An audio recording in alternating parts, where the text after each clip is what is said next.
দলের খেলোয়াড়দের বিভিন্ন দক্ষতায় রপ্ত করাতে নানান রকম কৌশল অবলম্বন করে থাকেন কোচেরা। কিন্তু কখনো কি শুনেছেন খেলোয়াড়দের মাঠের সতর্কতা শেখাতে পেশাদার পকেট মারদের দ্বারস্থ হয়েছেন কেউ? ঠিক এমনটাই করেছেন English club Arsenal coach Mikel Arteta. ঘটনাটি ঘটে আর্সেনালের মূল দলের সঙ্গে। ক্লাবটির নৈশভোজের আগে গোপনে একদল পেশাদার পকেটমার ভাড়া করেন কোচ আর্তেতা।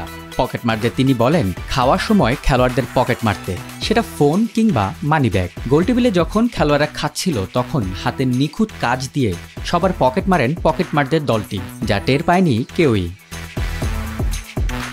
দলের সবার খাওয়া শেষ হলে দাঁড়িয়ে খেলোয়াড়দের যার যার পকেট ফাঁকা করতে বলেন আর্তেতা। তখন সবাই খেয়াল করেন তাদের পকেটে থাকা অনেক কিছুই গায়েব। সবাই অবাক হয়ে যান। তাদের শান্ত করে আর্তেতা বলেন, এটা আমি করিয়েছি। মূলত খেলোয়াড়দের সবসময় সতর্ক থাকা ও যে কোনো মুহূর্তের জন্য তৈরি থাকার গুরুত্ব শেখাতেই এমনটা করেন আর্তেতা, যাতে মাঠে যে কোনো মুহূর্তে খেলোয়াড়রা বল দেয়া নেওয়ার ক্ষেত্রে তৈরি থাকেন এবং কাউন্টার অ্যাটাক ঠেকানোর জন্য সতর্ক থাকেন। পকেটমার দিয়ে খেলোয়াড়দের এমন শিক্ষা দেয়া কৌশলের জন্য ফুটবল বিশ্বে আলাদাভাবে নজর কেড়েছেন আর্তেতা। 2019-এর ডিসেম্বরে আর্সেনালের ম্যানেজার হিসেবে যোগ দেন ক্লাবটির সাবেক খেলোয়াড় আর্তেতা। তখন থেকে এখন পর্যন্ত ক্লাবটিকে নতুন করে সাজাচ্ছেন তিনি। প্রতিষ্ঠা করেছেন নিজের লিগ্যাসি।